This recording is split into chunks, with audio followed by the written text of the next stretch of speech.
Radio 2M. Faites entrer l'invité. Avec Mohamed Zouak. Les vacances d'été approchent à grands pas, mais dans cette émission spéciale Marocains du Monde, nous n'allons pas parler de la traditionnelle transhumance de nos compatriotes vers le Maroc. Pour certains d'ailleurs, les vacances d'été se résument à faire le pied de grue devant les tribunaux. Malheureusement pour eux, ce qui devait être des vacances au soleil et des retrouvailles familiales se transforme en parcours du combattant dans les méandres des tribunaux. Les affaires immobilières et foncières, les différends concernant l'héritage, transforment très souvent la vie de milliers de Marocains résidents à l'étranger, de MRE, en enfer. Loin du Maroc, le capital immobilier ou foncier de familles MRE attire les convoitises. Occupation de logements ou spoliation pure et simple sont devenus un véritable fléau, au point qu'en 2017, le roi Mohamed VI avait demandé au ministre de la Justice la mise en place d'une commission pour, je cite, apporter une réponse immédiate au phénomène de spoliation, qualifié à l'époque de, je cite encore, comportement récurrent et dangereux dont témoigne entre autres le nombre d'affaires soumises aux tribunaux et la multiplication des plaintes y afférentes. Fin de citation. Depuis, certaines affaires se sont résolues, d'autres sont en cours, certaines lois ont été amendées, mais le problème subsiste encore, comme nous l'avons suivi dans cette émission, avec de nombreuses affaires de spoliation immobilière. Alors cette fois, un témoignage qui nous vient de France pour une terre héritée dans la région de Stade. Nous avons avec nous Abdelhakim Saïd, un MRE installé en France. Bonjour, c'est Abdelhakim. Salam alaikum. Alaikum salam. Très bien. Bonjour. Je suis ravi d'être avec vous et je vous remercie de donner l'opportunité de m'exprimer. Merci d'avoir accepté notre invitation tout d'abord, puisque cette émission est faite justement pour vous donner la parole et entendre les problématiques ou parfois des sujets plus heureux, mais là la problématique qui vous concerne et qui concerne malheureusement de nombreuses familles marocaines résidant à l'étranger. Alors tout d'abord, pour commencer, pour expliquer à nos auditrices et nos auditeurs la situation, je vais vous demander un petit peu de nous raconter comment tout a commencé, avec peut-être une petite remarque. S'il vous plaît, donc, ne pas citer évidemment de nom, ne pas désigner les personnes, évidemment, tout simplement parce que l'affaire est en justice, elle suit son cours, et l'objectif est surtout de vous donner la parole, d'entendre votre témoignage, d'entendre votre vécu, puisque vous êtes un petit peu un exemple, un cas parmi malheureusement des centaines voire des milliers qui sont touchés par la spoliation immobilière et foncière, et donc on a besoin d'entendre un petit peu ce que vous vivez pour que les Marocaines, Marocains qui soient à l'étranger ou au Maroc puissent comprendre un petit peu et prendre leurs précautions si jamais ça se présente devant eux. Alors tout d'abord, racontez-nous un petit peu comment tout a commencé. Alors, pour commencer, nous sommes originaires du côté de ma grand-mère, de Stade, notamment de Nzanza, plus précisément de Douar Boukallo, qui est situé dans Nzanza, Janoubia.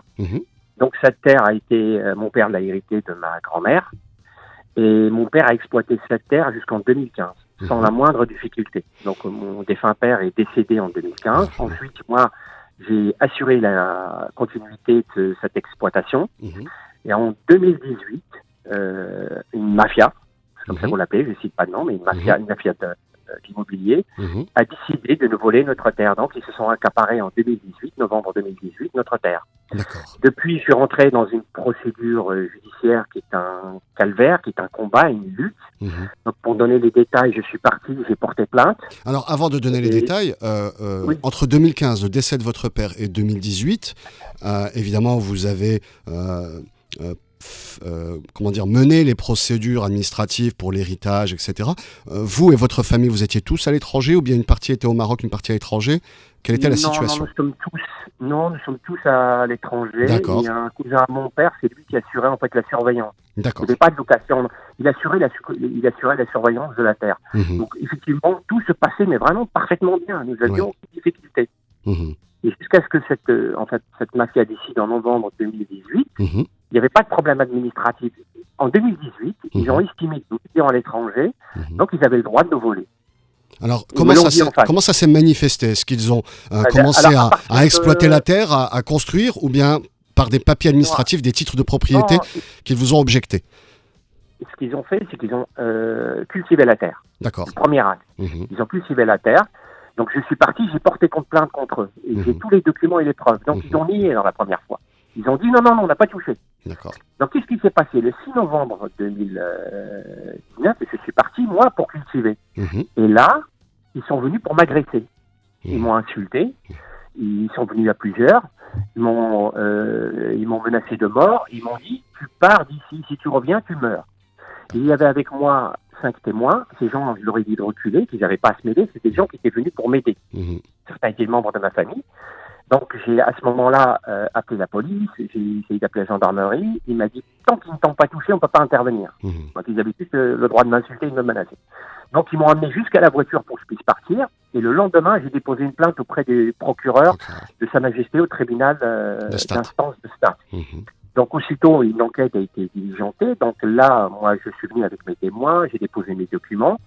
Et ce qui s'est passé, donc, il y avait déjà une première plainte, ça faisait la deuxième plainte. Donc là, les plaintes, qu'est-ce qui s'est passé? Là, je suis rentré dans le calvaire. Ça veut dire que je partais de France. Et il faut bien savoir que quand, avec les conditions difficiles, parce qu'après, vers 2020, on a été... les conditions sanitaires étaient compliquées. Donc, qu'est-ce qui s'est passé? Là, c'était des reports d'audience. En fait, mes adversaires tombent malades le jour des audiences, comme par hasard. Donc, ils ont plusieurs fois le virus. Et donc là, qu'est-ce qu'ils ont fait à leur tour pour me pénaliser? Ils ont porté à leur tour une plainte contre moi. Avec quel motif, la plainte? Parce que c'était moi qui s'étais accaparé leur terre, avec des faux témoins, des faux témoins de métier. Donc à partir de là, on est rentré dans une procédure où, comme vous savez, moi à chaque fois, c'est 1500, 2000 euros. De frais de transport pour vous déplacer et finalement ça veut dire que prendre congé de votre emploi. Vous travaillez dans le domaine, je crois, de la recherche, c'est ça? Oui, je suis ingénieur de recherche au CNRS, je suis directeur d'une installation européenne qui produit des faisceaux stables et des faisceaux radioactifs et qui est reconnu mondialement. Donc le CNRS, le centre de recherche public principal en France, très connu. Et vous devez effectivement vous absenter pour pouvoir assister aux audiences et donc faire un suivi pour... Alors déjà, on parle de quoi? Quand on parle de terre, de cette terre, c'est quelle surface, quelle superficie? Elle ne fait que 2 hectares. Mais 2 hectares. Pour moi et ma famille, pour moi et ma famille, sincèrement, c'est pas une question d'argent. Ces gens, ils veulent nous enlever racines. Ces gens, c'est une question de principe. Pour nous, c'est un viol. Ça veut dire qu'on vient... C'est une valeur symbolique, puisque c'est l'héritage de vos parents, de vos aïeux. Et donc, il y a une importance symbolique, affective avec cette terre. Oui, réellement, parce que nous, quand vous connaissez tous les problèmes qui sont liés à l'immigration en France, nos enfants ont besoin de nous connaître nos racines. Donc cette terre, c'était le lien que nous avions avec cette région. Et c'était le lien, c'était important pour moi d'emmener mes filles, de leur dire, vous voyez, vous êtes originaire de là. On comprend. C'est de là que vous venez. Et ces gens-là, ils ont voulu nous retirer ça. Et ça, moi, je me suis dit, quitte à mourir, mais je me battrai. Je ne lâcherai jamais. Parce que je trouve que on ne peut pas venir comme ça et voler les terres parce que ces gens possèdent déjà plusieurs hectares. Et après, qu'est-ce qu'on vous fait? On vous fait rentrer dans des procédures qui sont extrêmement longues et ces gens connaissent en fait les failles de la justice. Alors, ce que vous soulignez, c'est que ils savent que vous êtes loin, que les familles marocaines résidentes à l'étranger ne sont pas sur place, comme je le disais en édito d'ouverture, ne sont pas sur place et donc auront beaucoup plus de difficultés pour se défendre, mener les poursuites à terme et puis être au contact avec la justice parce qu'effectivement il y a des rendez-vous, il y a des audiences, il y a des procédures et puis il faut aussi, j'allais dire, comme pour reprendre une expression footballistique, marquer à la culotte son avocat parce que parfois l'avocat peut aussi être un petit peu négligent par rapport à la procédure et donc finalement c'est beaucoup d'efforts que vous devez mener et beaucoup de sacrifices comme on le disait par rapport à votre emploi, par rapport à votre vie familiale et j'imagine que toute l'année 2020 ça a été très compliqué pour vous puisqu'il y a eu des périodes de confinement, la fermeture des frontières et donc très compliqué de pouvoir suivre votre dossier sur toute l'année 2020 et peut-être même jusqu'à encore aujourd'hui puisque les frontières sont fermées avec la France, entre la France et le Maroc. Effectivement, moi j'ai cité un chiffre qui était important. J'ai dit quand mes adversaires dépensent 10 dirhams, moi je pense 10 000 dirhams. Je vous donne un exemple. Moi je devais faire le test PCR, donc attendre le résultat et après prendre le vol. Sauf que quelquefois je me suis retrouvé avec des vols quand la classe à faire. Donc j'ai payé des vols extrêmement chers pour arriver et rester, si vous voulez, parce que l'audience dure une dizaine de minutes et était reportée.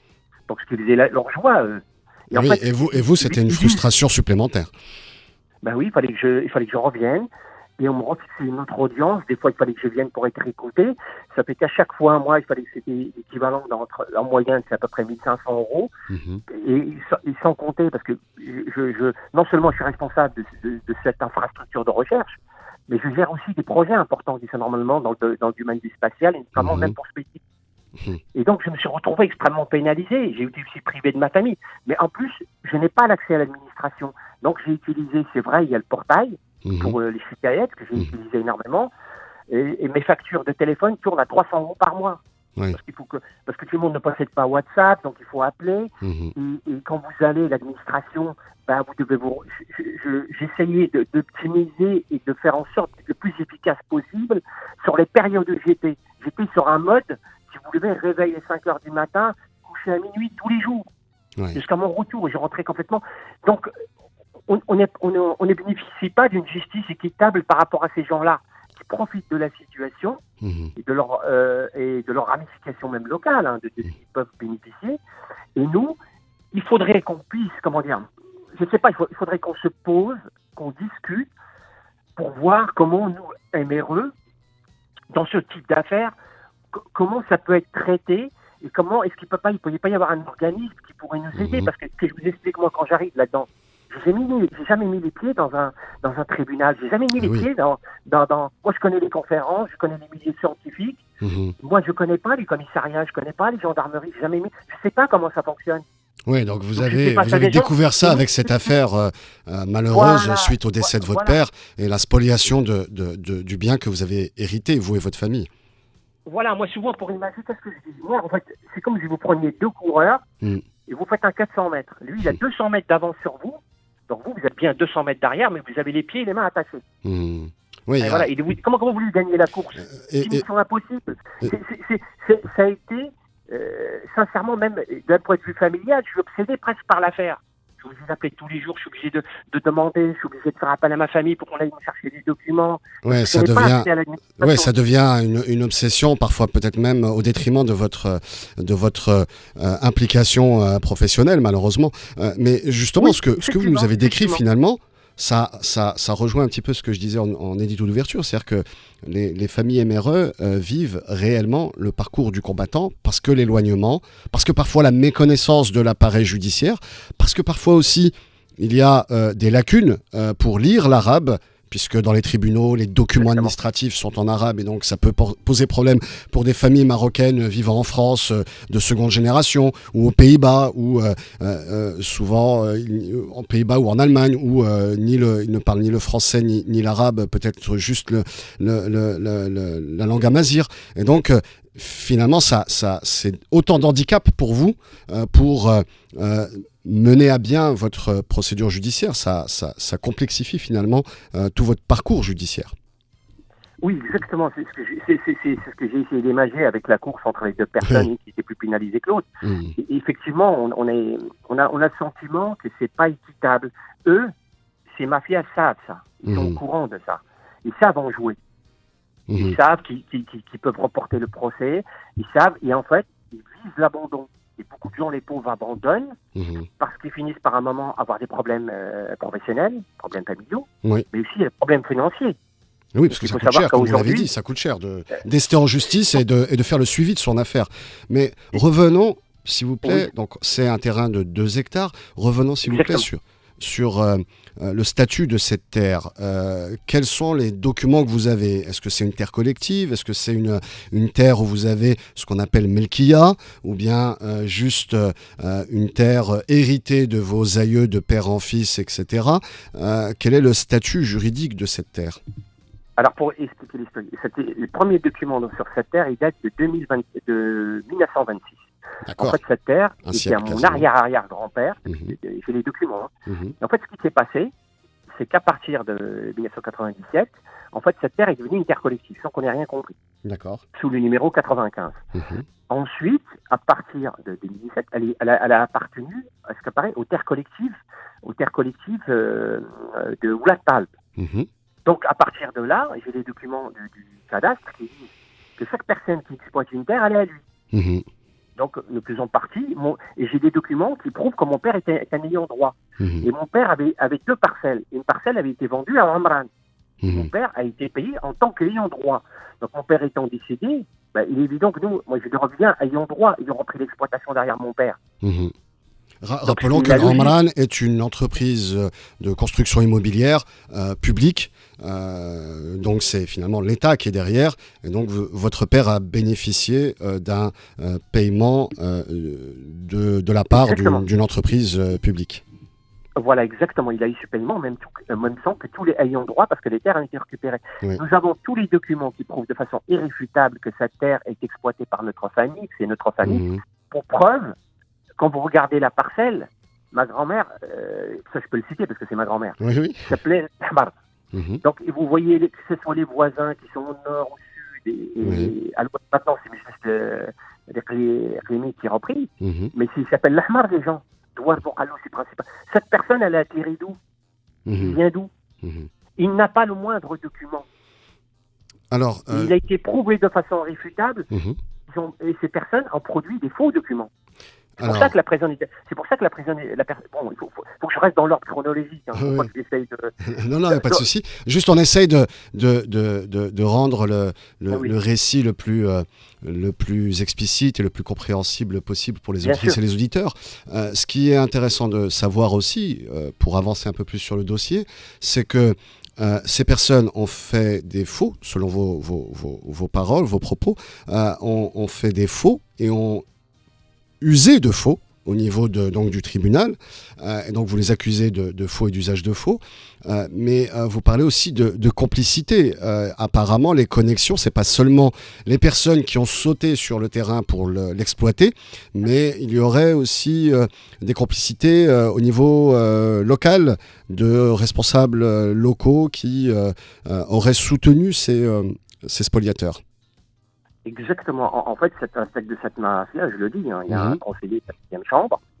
Ces enfants qui sont venus, ces 2 enfants, qui sont aussi des conseillers. Et la plupart des papiers sont faits auprès de la commune de Stade.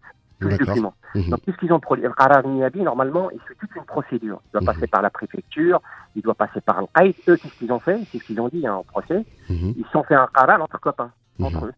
Et ce Qarar n'est signé que par le Naïb. Il n'est absolument pas reconnu. Qu'est-ce que j'ai fait, moi? C'est simple, je l'ai pris. Je suis parti voir le Qaïd. Je lui ai dit, qu'est-ce que vous pouvez me dire, monsieur le Qaïd, à propos? Il m'a dit, c'est un faux document qu'on m'a ramené, je refuse de signer. Il me l'a écrit. J'ai pris ce Qarar, je suis parti chez le gouverneur. Donc, j'ai déposé un malade, j'ai dit, mais qu'est-ce que vous pensez? Ils m'ont dit, mais le Qaïd et nous-mêmes ne reconnaissons pas. C'est un faux document. Oui. Donc, et après, il a été écrit que ces personnes, que ce soit aussi bien le Qaïd que l'Amala, que même le ministère des Affaires étrangères, notamment la partie qui gère, parce que les terres collectives sont gérées par le ministère de l'Intérieur. Ils disent qu'en fait, c'est mon père qui était l'exploitant, cette personne s'est accaparée et spoliée sa terre à partir d'une décision niabia qui était fausse, à partir de 2018. C'est écrit. Donc c'est pas des affirmations de moi, c'est des affirmations des autorités. Sultan al-Mahalia, comme on dit au Maroc. Oui, les autorités locales. Voilà. Et moi, j'en profite ici pour remercier monsieur le gouverneur et aussi bien monsieur le Qaïd du 10e arrondissement de Mzanza, qui ont fait leur travail et qui m'ont permis, en fait, à la base sur ce document, et j'ai des vrais témoins, moi. C'est des gens qui sont voisins, qui connaissent l'histoire, qui connaissent. Donc, sur cette base-là, en fait, nous avons eu ce qu'on appelle Taqdim avec ces personnes-là. Alors, il faut savoir que ces gens, ils n'ont rien à se reprocher. Et quand il y a eu le premier Taqdim le 25 janvier, j'étais présent qu'avec une seule personne. Nous étions 6 convoqués. Mais au final, moi, je suis parti de France volontairement pour me présenter devant la justice. Et j'ai accepté de vivre ce Taqdim. Je suis arrivé le matin, je suis sorti que le soir. Donc voilà, comme si ils m'ont même accusé. Mais c'est pas un souci. Et à la fin, c'est cette personne qui a été accusée de spoliation. Et au final, il y a eu un deuxième taqdim pour mon autre plainte. Et à l'issue de cette plainte qui est au mois d'avril, il a été incarcéré. Incarcéré? Oui, il est incarcéré actuellement le 22 avril 2021. Celui qu'on appelle l'adjoint du Naïb a été incarcéré à la prison de Stade. Donc il y a eu une action de la part des autorités judiciaires qui vous ont donné finalement raison, ou en tout cas ont agi avec célérité pour pouvoir incarcérer et donc sanctionner cet adjoint du Naïb, vous disiez. Hein. Exactement. Moi, je veux rendre hommage au tribunal de Stade, et notamment à monsieur le procureur de Sa Majesté, qui dans ce dossier, qui lutte contre ces mafias, a pris en considération notre plainte et il a assumé ses responsabilités vis-à-vis de ces mafieux. Et au vu du document réfutable et ce qu'il y avait contre ces personnes, c'est les documents et les preuves, cette personne, mais moi je le remercie parce que je pense, sans l'appui de cette personne, notre terre, nous l'avions perdue. Alors c'est important de le noter parce que souvent dans les affaires qu'on a pu suivre, les émissions qu'on a pu faire, les procédures judiciaires sont longues. Alors effectivement, ça fait 3 ans que vous êtes victime d'une spoliation et finalement le premier acte fort de la justice, ça a été et des autorités, ça a été d'incarcérer cette personne que vous avez évidemment montré du doigt et qui fait partie du réseau qui vous aurait spolié cette terre. Et donc ça montre justement qu'on peut obtenir avec bien sûr beaucoup de détermination et beaucoup d'implication et de sacrifice, mais on peut obtenir justice en suivant la procédure avec le tribunal de première instance de Stade. Exact, et non, c'est ce que vous dites est exact. Et, comme je vous le disais, je remercie parce que le tribunal, a été impartial. Ils ont vu les preuves qui étaient de façon irréfutable. Et à ce moment-là, cette personne a été incarcérée. Et justement, et parce que au vu des faits et des méfaits qu'il a commis, mais il faut savoir que Naïb a pris la fuite. Actuellement, il est recherché. D'accord, donc le Naïb est en situation de fuite, son adjoint est incarcéré. C'est pas fini, hein. Et donc voilà, donc là, c'est une première victoire d'une certaine manière. Donc il y a quelques mois, vous avez pu obtenir une première victoire avec cette décision-là qui vous donne d'une certaine manière raison. Maintenant, qu'est-ce que vous attendez de la part de la justice ? Je vais juste finir. Il y a les deux fils du conseiller qui ont fait des faux témoignages contre moi. Il y en a un qui est en fuite.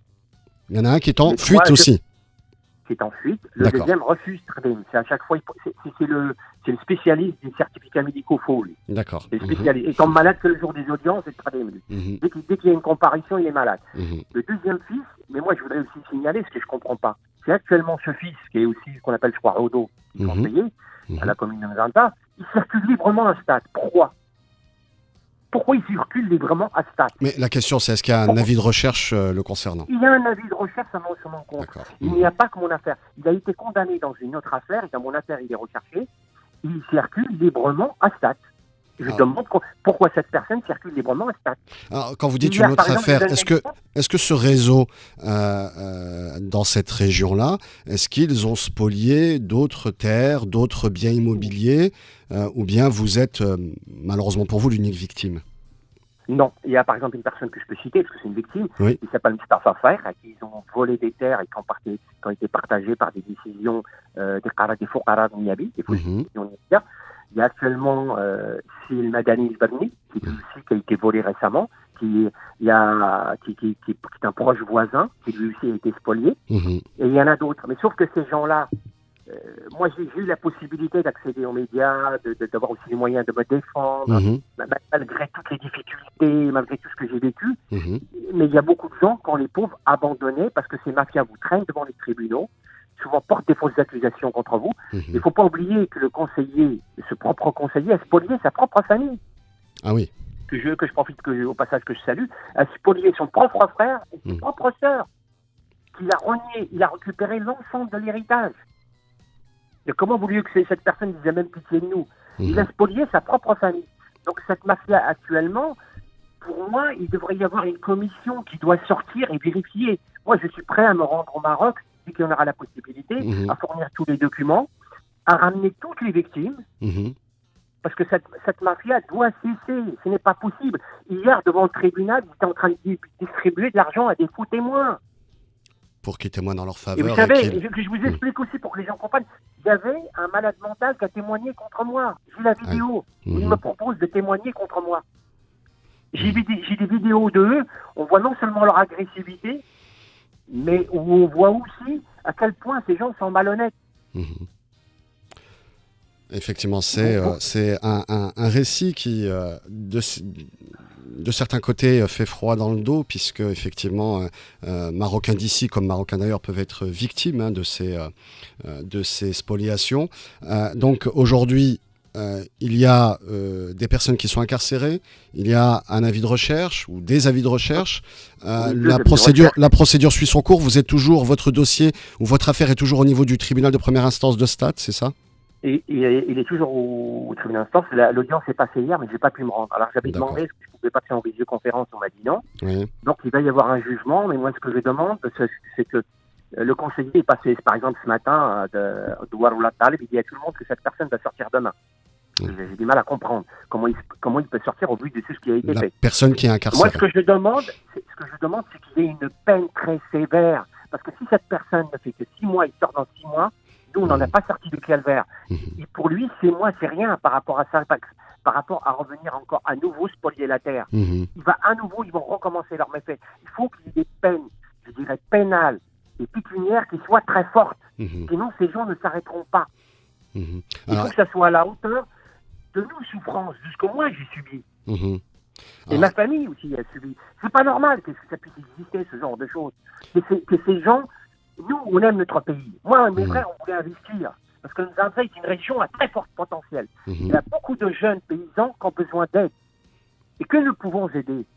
Et cette région mérite mieux. Mais sauf que ces gens-là, Sa Majesté essaye de faire du Maroc un très grand pays. Et le Maroc a le potentiel pour l'être. Et nous pouvons y contribuer. Mais ces gens-là, ils servent à quoi? À part mettre les bâtons dans les roues. C'est ces gens-là qui font reculer le Maroc. Ils ne lui permettent pas d'avancer et d'aller de l'avant. Et qui surtout spolie votre terre, votre héritage, et qui, d'une certaine manière, peut éventuellement vous éloigner de votre pays, parce que vous aurez, d'autres familles d'ailleurs l'ont déjà subi, une spoliation et donc une injustice. Exactement, moi je suis prêt à revenir, à aider. Ça fait 34 ans que je travaille dans un très grand centre de recherche, et nous pouvons contribuer et aider nos pays. Et Israël s'appuie beaucoup sur sa diaspora. Le Maroc aussi pourrait s'appuyer sur nous. Moi, je suis prêt même gratuitement à travailler pour mon pays. Et moi, je suis prêt à aider ces jeunes qui sont en Nzanza et qui en ont besoin. Mais ces gens-là, ils servent à rien. Ils sont là, ils se lèvent le matin pour spolier les gens, et la nuit, c'est une vie dissolue. Et quelle est leur utilité? Ils ont fait quoi pour ces gens-là? Et maintenant, ils profitent que les MRE, ils souhaitent les pauvres qui viennent, qui investissent, qui pensent à revenir. Moi, mes filles aussi adorent le Maroc. On souhaitait venir. Mais ces gens-là, on se pose des questions. On se dit, quand on est confronté à ces mafieux, mais c'est insurmontable le fait qu'on est. C'est d'une complexité que vous ne pouvez pas imaginer. Comment dire? On est face à des obstacles. C'est une histoire douloureuse, effectivement.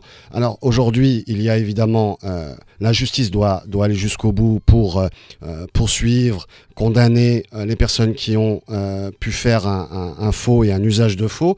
Mais vous, ce que vous espérez, en plus de cette condamnation, c'est aussi d'avoir un jugement en votre faveur pour pouvoir recouvrer finalement la propriété de votre famille sur cette terre qui a une valeur sentimentale importante puisque c'est un héritage. Exactement, c'est la tête de nos ancêtres. Vous réalisez, comment dire, moi je pourrais jamais me regarder dans une glace en me disant que nous, on aurait abandonné cette terre alors que nos ancêtres l'ont conservée jusqu'à maintenant. C'est pas une question d'argent. Nous disposons de l'argent. C'est pas une difficulté pour moi et mes frères et ma famille, ma mère et ma soeur. C'est pas une difficulté l'argent. C'est pas un problème. Eh bien, j'espère que votre témoignage, votre récit aura été... Je voudrais juste profiter je vous en prie. 2 secondes, parce que j'ai écrit des lettres à Sa Majesté que je tiens à m'adresser à lui et à le remercier. Que moi et ma famille, il a toute notre gratitude et le remercions pour sa bienveillance. Et je voudrais aussi remercier aussi bien le gouverneur de Stade, le procureur, ainsi que les différents présidents des tribunaux qui sont à Stade. et aussi de membres de ma famille qui m'ont soutenu, notamment aussi bien en France qu'au Maroc. Et tous les gens aussi et tous les gens spoliés qui m'ont contacté, qui sont très nombreux, et qui m'ont contacté aussi et qui me soutiennent. Eh bien, très bien, c'est entendu. Merci beaucoup pour votre témoignage sur merci à vous de m'avoir reçu, sur cette affaire. C'est Abdelhakim Saïd, marocain en France, qui nous a parlé de cette affaire de spoliation foncière. Bien, tout de suite, le Flash Info avec Mariama Tarka. Merci beaucoup à Hamza, à Sakina et Hamza à la réalisation. Je vous donne rendez-vous la semaine prochaine pour un nouveau Faites entrer l'invité spécial MRE. Merci, au revoir.